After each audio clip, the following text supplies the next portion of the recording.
Bugün yanımda teknik sorumlu, antrenör ve aktif futbol yorumcusu Semih Sezerli var. Benim çok yakın arkadaşım, ona ciddi sorular hazırladım. Kendisini futbola adamış birisi. Benim de futbolla ilgili bazı projelerim oldu. Hazırsanız hemen başlıyoruz. Semih nasılsın? Hoş bulduk diyor. İyiyim, teşekkür ederim. Benim de sana çok ciddi hazırlık cevaplarım var. Öncelikle şunu söylemek istiyorum. Boks ringini çok beğendim. Zaman zaman bu boks ringinde toplanıp güzel sohbetler, kahveler, çaylar yapabiliriz. Şimdi tabii izleyenler bu çekimleri gördüğünde zamanında çekmişiz gibi olacağız ama yaklaşık 1,5 saatlik bir gecikme var. Alt komşuya da şikayet etmeyi düşünüyorum. Alt komşuna. Alt komşu biziz ya. Üst komşum o zaman. Ya öbür tarafta. Mahallecilikte alt komşuna bir şikayette bulunacağım seninle alakalı. Yandık o zaman. Semih, şimdi bahsettiğim gibi antrenörlük geçmişin, işte teknik sorumluluk geçmişin var. Şu anda aktif futbol yorumcusun. Ama birazcık künyeni senden dinlemek isterim. Teşekkür ederim. İnsanın kendisini anlatması en zor olan taraftır herhalde. Biz biraz toplum olarak kendimizi anlatmaktan çok memnun kalıyoruz ama biz zaten mesleki olarak aktif ve pasif olarak ikiye ayırabilirsiniz beni. İşin gerçeği budur. Pasif tarafta teknik sorumlu ve antrenörlük, yani akademilerde teknik sorumluluk, üst yaş gruplarında, üst liglerde yardımcı antrenörlük görevi. Ama bir süre sonra aktif yapamayınca artık onu pasife aldık.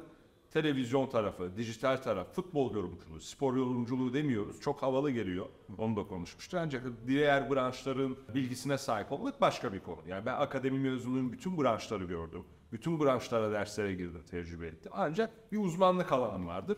Benim de hem akademili hem alaylı olarak futbol. O yüzden spor yorumcusu değil, işin gerçeği futbol yorumcusu title'ı daha doğru ve daha şık, daha gerçekçi kaçıyor. Uzun yıllar, 4,5 yıl Beşiktaş Akademisi'nde, Futbol Akademisi'nde görev yaptım. 1,5 yıl Galatasaray Futbol Akademisi'nde görev yaptım. Sonrasında Adanaspor'la TFF 1. Lig'de bir yardımcı antrenörlük tecrübem var. Önceki dönemlerde ilk antrenörlüğe zaten amatör bir kulüpte başladım. Uzun yıllar orada altyapılarda çalıştım, A takımda çalıştım. Yani işin bence amatör sahnesi, profesyonel sahnesi, akademi, A takım, altyapı, bütün alanları görme şansına sahiptim. Bu da biraz şansım da olabilir. Allah yürü yakulum dedi. Bizim kültürümüzde derler ya, veya biraz şanslıydım, işte kuş taşa çarptı. Hasbelkader Türkiye'nin 3 büyük kulübünden ikisinde görev alma şansına sahip oldum. Oralarda da çalışabilmiş olduğum için açıkçası ben kendimi çok şanslı görüyorum. Çünkü hayata dair pozitif ve negatif anlamda bazen gözümüzde çok büyütüp ama içine girdikten sonra hadi canım o kadar mıdır diyeceğimiz birçok konuyla ve olayla karşılaştım. Bu da benim kişisel gelişimime, mesleki gelişimime çok büyük katkı yaptı.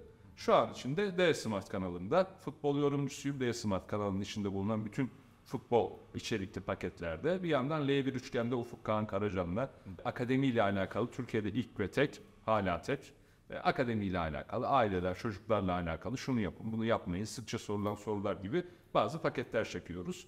Bir de son olarak da asist analizde Türkiye ligleriyle alakalı orada maç boyunca işte yorumlar, tahminler, biraz iddia işin içine giriyor. Orada da tahmin ve teknik analiz içeriğinde.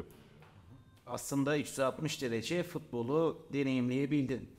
Ki yaşın genç olmasına rağmen bence de bu büyük bir avantaj. Bir de bence çok farklı kültürler, değil mi? Yani Galatasaray, Beşiktaş, Adanaspor, o farklı kültürleri de görme fırsatın oldu. Yani işin keyifli tarafı şu. Şimdi Beşiktaş'ın kendine has bir yapısı var. Aslında biraz daha mahalle kültürü ve o halkın içindeki kavram dediğiniz, yani çarşı içinde Fulya'ya doğru yürünen yolun başka bir hikayesi vardır. Oyuncularda da, antrenörde de, verilerde de. Galatasaray'a baktığında Florya'da daha başka bir yapı, villaların içinden yürüyüp çıktığım bir tesis. Yani ikisi birbirinden farklı. İkisinin de kendine göre artıları var. Yani kültürdür bu, bir kültür kodudur. O yüzden kulüplerin bir süre sonra bulunduğu tesislerle beraber, tesislerin bulunduğu mahalle, il ve ilçelerle beraber de belli başlı tabii kültürleri oluşup hepsinin yapısı birbirinden farklıdır. Ama Beşiktaş, Fulya tarafı, Ümraniye tarafı başka özelliklere sahiptir. Özellikle Fulya'da başka yaşanmışlıklar vardır. Dediğim gibi yani yoldan geçerken bile birinin hızlı bir şekilde girip ya ben bir bakayım şu antrenmana diyebileceği, biraz daha samimi bir yapı vardır. O samimi yapı bazen kontrol dışına çıkar, zorlaşabilir. Bazen kontrolsüz bir ortama dönüşür. Ama Galatasaray'a baktığında işte Florya Metin Oktay tesislerinde orada kendi içinde kapalı bambaşka bir dünyası vardır. Güçlü bir alandır. Florya'nın dışına kolay kolay her konu çıkmayabilir. İçeride bazen langırt yaparsın, orada bazen barbeküler yapılır, işin başka havası vardır. Orada tabii en büyük avantajlardan biri A takım ve altyapı sisteminin beraber olması. Özellikle Galatasaray tarafında beni en çok etkileyen o olmuştu. Beşiktaş tarafında biraz daha birlik, beraberlik, aidiyet, maneviyat duygusunu ben biraz daha güçlü görmüştüm. Galatasaray tarafında da biraz daha bence kurumsallık. Genel anlamda şu anki yönetimlere göre söylemiyorum bunu. Tabii genel oturmuş yapıdan bahsediyorum. Galatasaray tarafında da biraz daha kurumsal yapı, kurumsal hafıza, tesislerde 12-11 yaşta A takımın aynı tesisin içinde olması. Yani Florya Metin Oktay tesislerinde 11 yaştaki bir çocuk antrenmanı bittikten sonra A takım antrenmanı varsa hafif yürüyüp bir 100 metre, 200 metre A takımda kendini hayal edebilme şansına sahip. Bu akademilerde çok önemlidir çünkü. Yani bir oyuncu yetiştiriyorsun, işte hayalini kur. Nereye kuracaksın? A takıma. Nerede bu A takımı? Yani çocuk göremediği hayali nasıl kuracak? Göremediği futbolcunun hayalini nasıl üretebilir kafasında bir temas etmesi lazım. Öbür tarafında dediğim gibi Galatasaray'ın da en büyük avantajlarından birisi oydu. Adanaspor'da bambaşka bir kültür ki benim kökenim Priştine 1800'ler. Sonra 1908'lerde Priştine'den bir işte Akdeniz'in belli bölgelerine göçler oluyor. Orada da bizim kökenimiz Adana'ya bir göç yapıyor. Hafif o yüzden benim şive de bazen kayar. Ama Adana'da yarım dönem bulundum. Hayatımın en kıymetli, en güzel dönemlerinden birini yaşadığımı söyleyebilirim. Genetik olarak da biraz orada, o coğrafyadan gelen bir şeyler olduğunu bildiğim ve hissettiğim için oranın insanları, onların doğallığı, konuşma tarzları, işte o canım ciğerimler, işte geliyoruz, gidiyoruz falan filan. Yani çok iyi hissettiğim bir zamandı. Hem de tabii A takım teknik direktör yardımcılığı yapmakta ekstra beni geliştiren bir tecrübe oldu. Şu an öyle devam etmesem de en azından televizyonda konuşurken biraz daha tecrübelerime dayalı, az da olsa tecrübelerime dayalı konuşabiliyorum. Çünkü az çok içeride ne oluyor, antrenmanda ne oluyor, maç önü ne oluyor, maç sonu ne oluyor, nasıl durumlar gelişebiliyor, konulara nasıl reaksiyon verebiliyorsunuz, oyuncu teknik adam arasındaki ilişkiler nasıl gerçekleşir, siz arada nasıl hava yastığı olursunuz falan filan gibi birçok sorular ve cevaplar üretebiliyoruz. Adanaspor'un kültürü nasıldı? Yani şöyle söyleyeyim, işte Adana'ya gittiğinizde Adana'da bir kavram vardır. Bir taraf der ki Adana turuncudur, bir taraf der ki Adana mavidir, turuncu değildir. Demirspor. Evet, aslında bu bir test. Ama ana temaya baktığımızda aslında Adana turuncu değildir temasından başlıyor. Yani Adana turuncudur veya turuncu değildir. Çünkü bir taraf turuncu olduğunu bastırıyor, Adanaspor taraftarı. Diğer taraf mavidir diyor. Ama bak orada ince bir ayrıntı var. Mavidirden çok turuncu değildir gibi bir tez var. Yani orada baktığında aslında hep turuncu ön planda. Yani bunu kabul etmek lazım. Yani taraftarlık, yani benim bir taraftarlığım yok. Ama burada belki Demirsporlular sıcak ama Adana'ya baktığında tabii turuncu bir şehirden bahsediyoruz. Yani turunçgillerdir Adana'ya baktığında, yani turuncudur.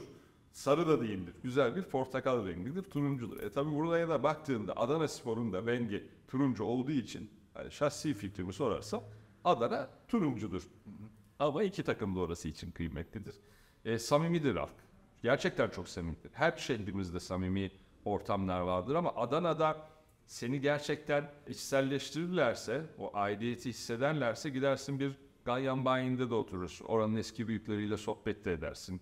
İşte gidersin Kazım Büfe'de örnek veriyorum muzlu sütünü içersin, tostunu yersin. Oradan gidersin kaburganı yersin. Biraz da etçiysen rahatlıkla sadece etle beslenebilirsin. Etle sabah kahvaltılarını yapabilirsin. Oradaki insanların doğallığını, saflığını, temizliğini, o konuşma tarzlarında verdikleri, o yörenin getirdiği aksiyonlar açıkçası beni çok mutlu etmişti. Yani tekrar söylüyorum, Adana'da zaman geçirmek benim için çok keyifliydi ve iklim konusu. Benim için çok yani sıcak ağzıma girsin. Hani diyorlar ya orada Adana'da bir şey vardır. Güneşe ateş ediyoruz falan gibi bir şeyler söylerler. Gerçekten hani güneş bana ateş etsin.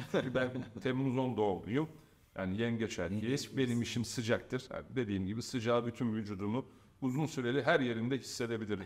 O yüzden Adana'da olmak da benim için ayrı bir keyifti yani. Ya o zaman aslında mesela baktığında tamam diğerleri iki büyük ama Adanaspor'da yardımcı antrenör olmanın yanı sıra hani pozisyonun daha kalifiye bir pozisyon. Bir de oranın iklimi, oranın o kültürü de seni etkilemişti. Çok yani benim oradaki tarzım yani ben şimdi biraz bir şeyleri bildiğin için tabii şöyle. Şimdi ben soy ağacıma baktığımda Priştine oradan Adana'yı görüyorum. Şimdi onu biliyorum. Evet, şu an orada yaşayan kimsem yok. Ama bir dönem benim ailemin ecdadı, atalarımız oralarda bulunmuşlar. Bir yol yapmışlar. Oraya gittiğinde sen de oralıymış gibi bir organizasyona girebiliyorsun. Hadi jargonun biraz daha değişiyor ve havaya giriyorsun. Çünkü aslında bir yere ait hissetmeye başlıyorsun. Bu çok önemli. Ve bende çok taraftarlık kültürü olmadığı için. Hani şimdi taraftarlık nedir diyorsun. Bize üniversitede de spor bilimlerine giriş dersimiz vardı. Orada anlatmışlardı. Aslında taraftarlık dediği şey bir yere kendine ait hissetme. Yani bir derneğe üye olmak. Bir takımın taraftarı olmak. Bu aslında hayatımızdaki bazı boşlukları dolduran kavramlar. Şimdi ben bu hissiyatı şöyle çözüyorum. Kendimi bir kere kendime ait hissediyorum. Bu bir. İkincisi eşime ait hissediyorum. Evimde aidiyet hissediyorum. Ama taraftarlık dediğim gibi kavram yok. Onu da işte Adana'ya gittiğim zamanlarda büyük bir açığı kapattığımı hissettim. Yani bir memleket. Çünkü memleketsizmişim gibi geliyor bana. Memleketsizlikten kastım hani herkesin bir köyü vardır ya. Evet, Türkiye vatandaşısın, Türksün, Türkoğlu Türksün ama hani işte yani İstanbul doğumluyum çünkü ben. Anam da babam da İstanbul doğumlu ama kökende bir şeyler olduğunu bilip ve gidip orada çalışma imkanı bulup oranın insanla temas ettiğinde böyle bir oralıymış gibi davranma hissiyatı geliyor ve o da tabii çok kıymetli oluyor. Tabii toprak çekiyor derler, o gerçekten doğru. Gerçekten çekiyor mu ben mi çektiriyorum ondan emin değilim. Yani öyleymişim gibi davranmak mı yoksa gerçekten o atadan ecdattan gelen orada bir hani Akdeniz'in sıcak göbeğinde bir kültür var mı? Ondan emin değilim. Biraz ben de ittirmiş olabilirim durumu. Ama oralı gibi hissetmek güzeldi benim için. Çok keyif aldım. Bir yere köklenmek güzel bir şey bence. Mesela dediğin o boşluk konusu önemli. Ben lisede onunla ilgili bir yazı yazmıştım işte fanatizmle ilgili. Orada insanlar bir yere köklenemeyince, tam olarak sahip olamayınca ya da kendine ait hissetmeyince bu sefer futbol takımlarına ciddi anlamda kafayı kırıyorlar. Ve o kadar kafayı kırma oluyor ki bu bazen hani şiddete kadar gidebiliyor. Hani ondan dolayı Galatasaray kaybettiğime sanki kendisi kaybetmiş gibi hissediyor. Orada böyle bir agresifleşiyor, etrafına zarar veriyor. Orada benim sende hoşlandığım konu şu. Sen ilk önce bir köklenmişsin. Bu sırada tabii ki de yandan futbol kariyerine de devam etmişsin. İşte antrenörlük kariyerine, teknik sorumlu kariyerine, yorumculuk kariyerine. İkisini birlikte götürdüğün için de böyle aslında sağlam bir karakter oturmuş. Bunu ben analizlerinde de görüyorum. Yani yaptığın analizlerde bir teknik sorumlu ve alaylı olmanın yanı sıra akademi tarafı da var. Yani o sofistikeliği, o entelektüeliteyi hissediyorum ki bu da maalesef futbol yorumculuğunda çok az var. Ondan dolayı bence kıymetli bir şey yapmışsın hani o kökleri ararken. Ben herkese tavsiye ederim yani. Biz de Aksekiliyiz işte anne tarafından. Mesela orada hep böyle orman ayı, torosları falan hep araştırırım, ederim, giderim, görürüm. Ki sen doğa insanısın. Daha da güçlendiğimi hissederim yani. O da böyle suistimale kapıları kapatıyor aslında. Evet yani aslında çok teşekkür ederim. Senden bu güzel şeyler duymak beni mutlu etti. Aradaki boşlukları kapatan hamlelerdir. Yani benim akademili işte onu bile söylemek aslında. Hani hem akademiliyim hem alaylıyım. Yani hem uzun yıllardır bu işi yapıyorum hem de akademisinden mezunum hem de sahasında da gördüm. Yani onun sende yarattığı özgüven biraz o sahnede kabadayılık tabiri caizse kabadayılık yapabiliyorsun. Diyorsun ki ben onu gördüm. Onu da gördüm. Çok iyiyim değil ama gördüm. Biliyorum. Bunun dersine de girdim. Yani 4 yıl evet akademi okudum. Akademi okurken kurslara gittim.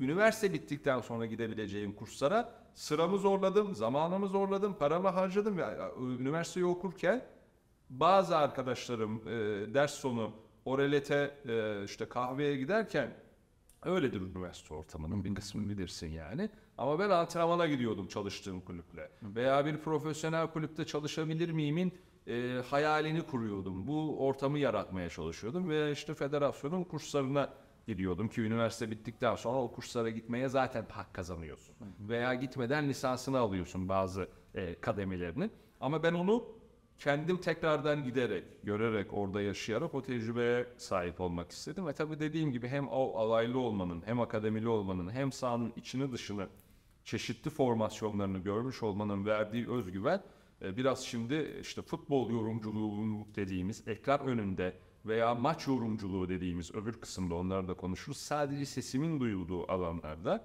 biraz işte o kabadayılık yapma jargonunda sana bir hak tanıdığını hissediyorsun kendince. Çünkü ehliyetin var. Yani ehliyetsiz araba kullanılır mı? Yani şöyle, belki Türkiye'nin belirli bölümlerinde kullanılır ama bir gün o polise denk gelirsin, değil mi? Bunun belli cezai yaptırımları vardır. Türkiye'de medyada, futbol medyasında veya kulüplerde ehliyetsiz birçok kişi araba kullanıyor. Yani ehliyetsiz birçok bu işi yapanlar var açıkçası. Bunun hiçbir cezai yaptırımı yok. Ama ben de diyorsam ki ben ve benim gibiler, hocam bizim ehliyetimiz var.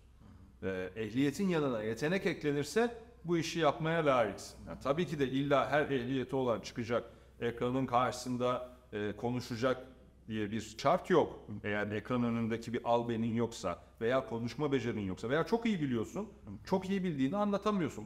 Bu da tabii çok ekrana uyacak bir şey değil. Teknik adamlar da bazen yaşıyor bu zorluğu. Farkındayım, anlıyorum, biliyorlar.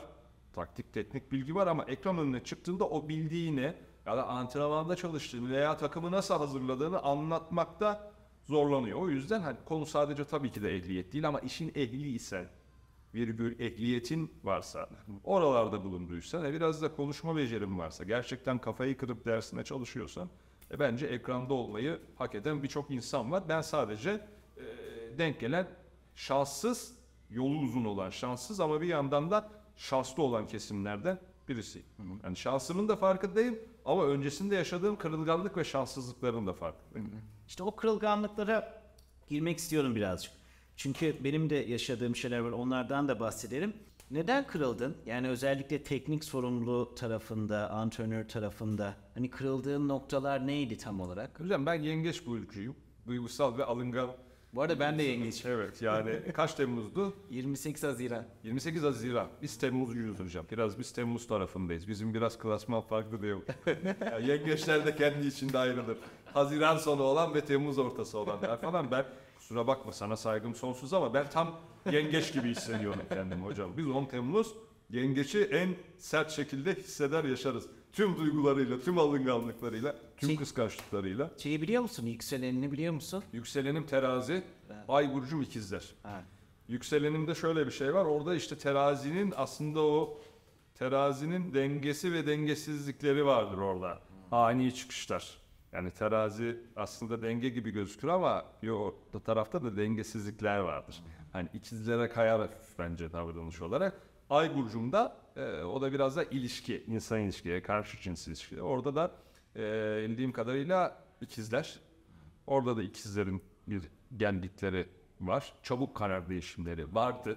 Şimdi oturttuk en azından. Net bir şeye karar verdik hayatımızda. Şunu söyleyeyim. Kulüplerde neden kırıldın sormuştun. Öncelikle benim aklıma bir şey geldi. Biz bu ringin kapısı yok mu? Kapıyı bulamadım. Normal girdik ringe. Yani ben akademi mezunu olmama rağmen hiç bir boks ringine giremedim ama çok teşekkür ederim.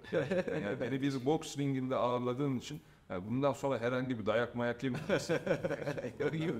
Yani ben buradan hani mümkün olduğunca az hasarla ayrılırsam bir şeyimiz yok değil mi? Yani işin sonunda da karşı karşıya geliyoruz ve Aşağıda milli boksörler var ama seninle herhalde aşağıda kalabilirler. karşılaştırmayız. Milli boksör arkadaşlarımız aşağıda kalabilir. Biz onların yanına inip merhabalaşabiliriz çıplak elle. Eldivenler giyildiği zaman onlar da kendini çünkü hissedebilir, huzursuz hissedebilir. Galatasaray'la ilgili yapacağın yorumlara bağlı. Evet. O zaman Galatasaray Galatasaray tarafına iyi mi yap? Tamam. İyi yapmak lazım. Yoksa boks ringi biraz finalinde biraz sorun olabilir. Şöyle Beşiktaş'ta 4,5-5 yıla yakın çalıştım. Benim için amatör antrenörlükten sonra profesyonel tarafa geçişti. Ve ben o zaman hala spor akademisi okuyordum. Üniversitedeydim. Benim için güzel bir tecrübe oldu. Beşiktaş sayesinde ben ilk defa yurt dışına çıktım 2013 yılında. Friedrichshafen diye Almanya'nın güzel bir Avusturya'ya yakın hafif göl kenarında ters sınırda olan bir bölgesindeydim. Karlı bir gündü ondan sonra. Normalde karda hiç yürümeyecek bir sistem. İstanbul'da, Türkiye'de. Ama orada rahatlıkla arabaların nasıl hareket ediyor, yani cahilliğe bak yani. Orada bile onu görmek beni etkilemişti. Ondan sonra gide gele tabii yurt dışının ne olduğunu anladım. O yüzden Beşiktaş hayatımda yurt dışı uluslararası turnuva penceresinin açılmasında da benim için çok büyük bir avantajdı ki orada şu an dokunduğum, yani dokunmayı hemen açıyorum, transfer ettiğim veya izleyip keşfettiğim, yani scout yaptığım veya ilk yaş grubunda çalıştığım ana yaş grubu, yani ana öğrenme çağı, altın öğrenme çağı dediğimiz 10-12 yaş, 10-13 yaş aralığında çalıştığım birçok oyuncunun şu an Beşiktaş A takımında forma giydiği, süre aldığını, gol attığını, kadroya girdiğini veya profesyonel liglerde artık oynadığını, dolaşıma başladığını görmek tabii beni çok mutlu ediyor. Çok mutlu ediyor. Hani maddi olarak hiçbir zaman bir getirisi olmayan ama manevi olarak gerçekten çok doyurucu işlerdir. Hiçbir beklentisiz yapılan ama manevi olarak yıllarca emekli albay gibi etrafta oturduğunda burada bile işte anlatacağı hikayeler oluşturur. Beşiktaş'ta o dönem beraber yol yürüdüğü koordinatörü gönderilmişti. Bizde gönderilmek de var, ayrılmak da var. Bizim işimizin doğası gönderilmek, hatta ayrılmak değil. Bizde genelde gönderilirsin hocam. Yani tercihen çok öyle hani beyaz yaka işi gibi olmaz yani. Daha iyi fırsat var, ben gidiyorum falan. Ya plazaya geçeceğim. O yüzden yok, genelde gönderilirsin. Yani altta bile kovulur bahset tabirle. Ben de ondan sonra bir yol yürüdüğüm insana karşı biraz duygusal da bağlılığım var. Ben de biraz profesyonel de baktım. Oradaki ortamın biraz ayarlarının kaçtığını düşünüyordum. Vidalar biraz oynamaya başlamıştı. Ben de o ortam içinde kendimin de bozulacağını düşündüm. Tavır olarak. O yüzden antipatikleşmemek adına zor bir karar. Zor. Yani benim için zor bir karar. 4,5-5 yıla yakın çalışmışsın. Çok güzel işler yapmışsın. Manevi tarafı bu. Maddi tarafı içeride hiç kimsenin kaçırmayacağı fırsat, tazminat var. Yani Türkiye şartlarında. Hiç azımsanacak işler değil. Çünkü herkes uzun yıllar öyle kalıyor altyapılarda. Tazminatım var zaten, kulüp beni bir gün göndersin diye. Ben o dönem biraz da risk aldım bence. 4,5-5 yılın sonunda kendim istifa ettim. Her şeyi bıraktım. Ondan sonra yıllarca da insanlar bana dediler ki niye gönderirdin o zaman falan. Ben şeyi anlatıyordum ilk başlarda. Yani genç bir çocuk olarak. Ya ben gönderilmedim, kendim istifa ettim. Sonra tabii o da yorucu. Hani sen bir kum tanesisin ki kime zaten neyi anlatıyorsun? Kimsenin nasıl anlamak istiyorsa öyle anlayacak. Kimsenin de aslında çok umurunda değilsin. O an sana Twitter'dan canı ne yazmak istiyorsa onu yazıyor. Sonra kırılmam şöyle oldu. O Beşiktaş sonrası Galatasaray'la anlaşana kadar o boş dönem aslında bir kırılmaydı. Tekrardan kendimi tanımam, kendimi gerçekleştirmem. Sabahın 5'inde 6'sında kalkılan, çılgın gibi o Bebek'te sahilde yapılan koşular, bomboş bir dönem, kendini sorguladığım, yeni arayışa geçtim. Ondan sonra hala devam eden A-Spor kanalında 2017'nin başında çıkmaya başladım. Keyifli bir süreçti. Zor ama keyifli bir süreçti. Çünkü herkesin izlediği açık bir platform. Her yöreden insanlar seni takip ediyor. İşte bizim de biraz hani bugün biraz bakma benim en sade halim bilirsin. Yani sadeliğimi şu mendille bozuyorum. Şu çorapla bozuyorum. O da çok gözüken işler değil. Ama orada işte boydan çektiğinde o izleyici bile işte şu renkli çoraplara bak falan gibi böyle hani yani evet. Hani bu mesela şey ya bizde kavram ya siyah ya beyaz olacaksın ya. Hani renk falan bozuyor ya atıyorum. Öyle bir tavır vardır hani erkeği bozar renk, çiçek bozar bilmem ne ya da işte şuna bak işte çiçekli gömlek giymiş, renkli çorap giymiş, bundan futbol yorumcusu mu olur? Böyle anlamsız, altı boş, öğrenilmiş çaresizlikler ve yöresel bazı düşük kültürler dolayısıyla hem geliştirici hem zor bir süreçti. Asıl kırılmam da şudur, sonra Beşiktaş Akademisi'nden teklif geldi. Gene bir teknik sorumlu, transferlerle ilgilenen, birçok işi yapan farklı bir model. Orada tercih ettim hemen. Tercih de etmedim. Koşa koşa gittim. Yani orada televizyon algısı, hani şu an düşünmeli miyim, seçim yapmalı mıyım yok bende. O bir mesela kırılma bir. Kırılma iki, Galatasaray'dan gönderildim. Yani kovulma halk tabiriyle. Sonra Sports TV. O da bir kolej havasında bir kanaldır. Sponsorluklar yapar. Çok güzel, kaliteli. Birçok spor branşının yapıldığı nadir spor kanallarından birisidir. Orada sadece futbol değil. Futbol 6. 7. sırada hatta Sports TV'de. Araya şeyler girer. Daha branşlar yani boks girer. Karate girer, jimnastik girer, tenis girer, bisiklet yarışı girer. Daha farklı. Ya tam aslında akademi kanalıdır. Orada devam ederken Adanaspor çıktı. Yine hiç sorgulamadan o Adanaspor'a gittim. Yani oralarda da işte aslında hep mesleki olarak kırılmalar oldu. Çünkü televizyonda ilerliyorsun, kulüp çıkıyor, düşünme yok. Pat. Sorgulamıyorsun. Hop kulübe gidiyorsun. Kulüp de bir süre sonra bitiyor. Kulüpler bittikten sonra ne oluyor? Sen gönderildikten sonra veya bıraktıktan sonra medya tarafında tekrardan soğuyan ilişkilerini güncellemen gerekiyor. Zor. Orada bazen sen fren yapıyorsun. Bazen üst egon devreye giriyor. Bazen belki kibirli davranıyorsun kendi adıma. Bu sefer tekrardan yol yapmaya başlıyorsun. Bu dönem ilk defa hani uzun bir zaman sonra Adanaspor sonrasında büyük bir boşluk olduğu için sanırım artık ben de kendimce tamam dedim. Tamam dedim yani. Bir de televizyon tarafından olumlu tepkiler alınca bu taraftan ağırlıklı olarak kilometre yapıp yürümeye başladım. İşte bundan sonraki süreç benim için çok kritik. Kesinlikle. Yani hayat şimdiye kadar bana bir şeyler öğretti. O zaman düşünmedim. Hep kulüpleri tercih ettim. Bu sefer bir kulüpten, akademiden, A takımdan herhangi bir teklif alırsam ki öyle çok teklifte bir durum yok. Yani çoğunun havasını atmamak lazım. Öyle telefonumuz sürekli falan çalmıyor. Arada geliyor ama ufak telefonlar. Enteresan, şaşırıyorum. Gerçekten çok anlamlı bir şey olursa bu sefer artık düşünmem gereken dönem. Yani tecrübenin bir karşılığı olmalı. Niye tecrübeleniyorsun? Aynı hataları yapmamak veya o zaman onun yaptıklarının hata olduğunu anlayıp başka tersini yapmak için. Şimdi bu sefer anlamlı bir kulüp projesi gelirse ben televizyondan aşağıya sahaya inmeli miyim? Bu sefer ilk defa benim düşünmem gereken. Kesinlikle. O da işte deneyiminden dolayı oluyor. Ve hayat abi bence hep o paterni sana geri veriyor. Mesela ben iş dünyasından biliyorum. İşte bir şeyi oluşturup onu büyütme konusunda başarılı birisiyim. Ama bazen o büyüme evresine girdim mi çok fazla 10 basamağı bir anda atlamaya çalıştığım için de ciddi zaman kaybetmiş birisiyim. Mesela o zaman kaybettikten sonra da yani tabii kendime göre zaman yani benim hedeflediğim şeylere göre zaman kaybetmiş birisiyim. O zaman mesela hep düşünme fırsatım olmuştu. Şimdi yeniden mesela büyüme evresine girince hep kendime diyorum ki sakin ol, adım adım ilerle, adım adım ilerle. Yani sürekli bir karar vermeden 50 kere düşünüyorum. O da galiba deneyimle geliyor. Deneyim ve ticaret yani senin de bence bir süre sonra ticaret zekan gelişiyor. Yani ticaret yapabilme ve büyütebilme kabiliyetin devreye giriyor. Orada da ticaret demişken şimdi sen hani sonuçta teknik sorumlusun ya, antrenörsün ya. Bir de abi bu sektör ciddi bir ticaret. Evet. Şimdi normal baktın mı mesela senin elinde olsa her şey işte tekniğinden sorumlu olsan, motivasyonundan sorumlu olsan takımın, onun dışında işte taktiğinden sorumlu olsan, kondisyonundan sorumlu olsan belki çok başarılı olacaksın. Ama bir de bunun dışında yönetim siyaseti diye bir şey var. Yani ve orada da özel... Ekonomiyi yönetmek, kulüp içi dengeleri yönetmek, camiayı yönetmek. Kesinlikle. Yani orada mesela o devreye girdiği an itibariyle inanılmaz kompleksleşen, komplikeleşen bir sektör bu bence. Hani ondan dolayı da çok zor. Orada çıkacak fırsatlarda hep belki onu da düşünmek lazım. Hani kim bunun başında, kim bunun yöneticisi? Haklısın. Sözünü şöyle kesiyorum sevgili Kerem. İşte orada model lazım.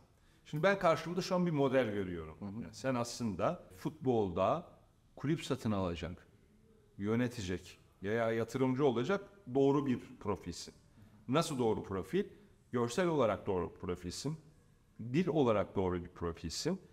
Sayısal zeka ve sosyal zekanın birleşimi var. Benim bildiğim ve gördüğüm. Bunların hepsini topladığında ve bunlarla beraber parayı yönetebilme kabiliyetinde olduğunu biliyorum. Futbolu seviyorsun. Daha önce yaptıklarım var. Hemen onu da konuşuruz. Bazı tecrübelerim ve girişimlerim var. Ve sen doğru profilsin. Bunları bir araya getirdiğimizde. Yalnız Türkiye'de senin gibi profillere artık bir alan açılması lazım. Yani o alıştığımız medya karşısına çıkıp kükreyen onların güçlü figür zannedildiği. Yani her işinlerine gelmeyen bir şekilde puan kaybettiklerinde kendi oyunlarına, kendi teknik direktörlerine, kendi oyuncularını bakmadan, onları sorgulamaksızın hakem hata yaptı, var neden var deyip her kulübün çıkıp bu sene çok moda oldu da kara gece. Futbolda kara gece hiç bitmedi. Sürekli bütün geceler kara. Yani 19'da maçlar başlıyor, 21'de bitiyor. Trendyol Süper Lig'de 21'de kara gece var. Kapkara bir gece oluyor yani. Taraftarlı, taraftarsız bütün takımlar çıkıyor birden kara gece. Anlatmaya çalıştığım şu, Türk futbolundaki beklenti şu, model, senin anlattığın modelin değil. Türk futbolunda model neymiş? Üçlü figür olacak. Masaya yumruğunu vuracak. Hocam bak bu çok önemli. Biliyorsun bu. Dildere Pelesenk olmuştur. Masaya yumruğunu vuracağız, ses çıkartacakmışsın o masadan. Çünkü insanları bu etkiliyor. Neden? Öyle olan yönetici profili, öyle olan yöneten profili ne yapacak? Medyayı etkileyecek. Federasyonu etkileyecek. Taraftarı arkasına alacak. O yüzden sendeki sorun değil. Türkiye adına problem şu.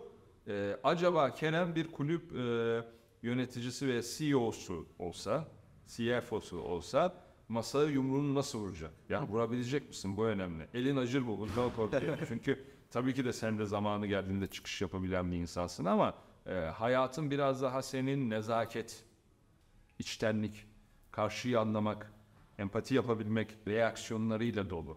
Benim çok Sana sormak lazım açıkçası. benim çok sevdiğim bir dostum, bir abim bana şunu söylemişti. Ya Kerem, en büyük kabadayılık beyefendiliktir demişti. Mesela ben şuna çok inanan birisiyim. Gereksiz savaşlar boşuna enerji sarfiyatı. Yani orada tabii ki de savaşman gerektiği zaman savaşmak zorundasın, yani onu yapmak zorundasın, ölüm kalım meselesi ise. Bu tabii ki bunu mecazi anlamda da kullanıyorum. Ama Atatürk'ün dediği o lafa da çok inanıyorum. Hani gereksiz savaş ya cehalettir. Yani boşuna bir kıyımdır. Gerektiği zaman masaya elini vurduğunda hem daha etkili oluyor hem de daha önemli şeylere odaklanabiliyorsun. Şimdi bizde yöneticiler şunu yapıyor. Her zaman elini masaya vuruyor. Ama arkada işi yapmıyor. Yani belki orada da mesela en fazla sesini yükselten, en fazla böyle bağırıp çağıran, agresif olan yöneticiler aslında bence halkı ve camiayı en çok kandıranlardır. Yani arkada aslında işi yapmıyor. Ön tarafta o maskeyi koruyarak, maskeyi işte göstererek diyor ki ben senin hakkını koruyorum deyip aslında onlara popülist bir şekilde gaza getirmeye çalışıyor. Yani şöyle bir şey söyleyeyim. Çok haklısın. Ya bir kere kim kimin hakkını neden korusun? Yani hakkı koruyacak, yani hakkı koruması gereken Kendisidir. devlet var, hükümet var, işte yargı var. Hani biz hep böyle bir şeye giriyoruz. Ben bu kulübün haklarını, ya sen aslında bir kum tanesisin. Kesinlikle. Ya maddi olarak çok kuvvetli olabilirsin. Herhangi bir yönetici olarak söylüyorum. Kendi iş hayatında çok presentable, insanların seni çok tanıdığı, kendi sektöründe insanlar olabilirsin ama sen nasıl tanınıyorsun hocam? Futbol sayesinde. Futbol varsan sen varsın aslında medya tarafında. Futbol yoksa bugün yarın yöneticilikten ayrıldığında bir ay, 2 ay sonra insanlar seni Twitter'dan takipten çıkacak, Instagram'dan takipten çıkacak. Sen kendi ana başrol olduğun sektöre döneceksin. Orada başarılı olabilirsin ama öbür taraftaki tatminkarlığı göremeyeceksin. Yani anlatmaya çalıştığım şu, bak sen adlı Mustafa Kemal Atatürk'ten girdin. Ben de biraz buradaki lokal gireyim. Yani Sezen Aksu'nun bir şarkısı var değil mi? Savaşma seviş benimle, hayata katıl benimle falan gibi bir şeyler söylüyordu. Biz burada tabii hep işte toplumsal sorunlar, kafa sevişmekte hep başka yere gider. Hep cinsel olarak algılanır. Aslında bunun ana teması şudur. Savaşma, seviş benimle. Yani bir arada ol, hayata katıl benimle, hayata tutul benimle, işin içine gir. Yani biz futbolda beraber olup sevişebilmeyi, dertleşebilmeyi bilmiyoruz. Biz o konuyu da şöyle konuşuruz. Hatta arkadaşlıkta bile biliyorsun bizim kültürümüzde de yani çok sevişiriz biz onunla deriz. Evet. Yani çok iyiyiz aslında Evet, ilişkilerimiz. ya da sevişmeyiz. Evet çok sevişmeyiz deriz. Bak bu işte o da toplumun bence biraz ön yargıları, bastırılmış duyguların açığa çıkması zaten en tehlikeli boyutu. Yani şunu yapamıyoruz biz. Sezen Aksu'nun dediği gibi savaşma, seviş benle. Futbolda biz bu noktayı yapamıyoruz. Hani bu bir oyun ya ana temada. Bugün kaybedeceksin, yarın kazanacaksın, başarılı olacaksın. Evet, challenge'lar ve duellolar var. Hedef önemli, maç kazanmak önemli. O 2.44, 7.32, 2.44 yüksekliği, 7.32 uzunluğu, kaleden ve 3 direkten oluşan futbol kalesinden o topun girebilmesi işin en kıymetli anıdır. Ama o top o çizgiden girdiğinde, sen golü atabildiğinde senin için güzeldir. Senin kalene girdiğinde o top, o da bir üzüntüdür. Ama bu duygular hepsi var ya hayatın içinde. Üzüntü de var, mutluluk da var, kaygı da var, rahatlık da var, stres de var, öfke de var. Yani biz bunlar kendi duygularımızı yaşamaktan korkar olmuşuz zaten. Hani insanlar bunu yıllarca bir övgü gibi anlattı. Ben hiç öfkelenmem falan işte. Çok güzel, ne kadar tatlı bir insan, hiç öfkelenmiyor. Hayır ya, öfke de doğal bir olgu. Hayatın içinde var. Bizimle beraber olduğunu kabul edemezsek, öfkenin de var olduğunu, doğru zamanlarda doğru şekilde öfkemizi açığa çıkartamazsak bu bir eksikliktir. Biz buna aksine bir eksiklik değil de hiç öfkelenmemeyi muazzam bir şey olarak anlattık. İşte bunun da futbola yansımasında anlattığım futboldaki yapı ne yazık ki çok kırılgan. Şimdi senin kanalının adı Kerem Sirel ile artı eksi. Bir iki cümleyle sana futbol artı ve eksisini söylememi ister misin ya da merak eder misin? Türkiye'de futbolun artısı herkesin her şeyi muazzam şekilde biliyor olması. İnanılmaz bir uzmanlık var veya varsayılıyor. Bu bir artı. Yani bunun artı olduğunu koy. Eksisi ne biliyor musun? Yine aynısı. Hayır. Türkiye'de her şeyi futbolda çok iyi, mükemmel uzmanlıkla bilen güruhun bildiklerini nasıl anlatacağını bilmemesi bir. İkincisi, bildiklerini nasıl uygulayacağını bilmemesi. O zaman artıya geçtim. Türk futbolunun artıları, senin kanalındaki artı eksi teması gibi. O zaman çok biliyor olduğun ya da çok biliyor olduğunu zannettiğin, çok uzman olduğunu zannettiğin futboldaki bilgi birikiminin eksi tarafa geliyorum. Hiçbir önemi yok. Çünkü bunu nasıl anlatacağını bilmiyorsun bir. İki, nasıl uygulayabileceğini bilmiyorsun. O zaman elendi. Şeyi çok biliyor olmanın hiçbir anlamı yok. Aynen öyle. Sevgili Kerem, sen de bir üst akıldan bahsettin. Benim de şu an sıkıntım, yani bir üst akıl olarak buranın, Ron Jim Nişantaşı'nın, Ron Cafe'nin ve Aradolu'nun üst akıl olarak ya bu ringden, boks ringinden nasıl çıkacağımı bana anlatıp tarif edersen çok teşekkür ederim. Çünkü kapısını bulamıyorum ben buraya koyup. Sadece anlatmayacağım, uygulamalı göstereceğim. Teşekkür ederim her şey için. Semih çok sağ ol. Ellerine sağlık. İyi ki varsın. Senin de.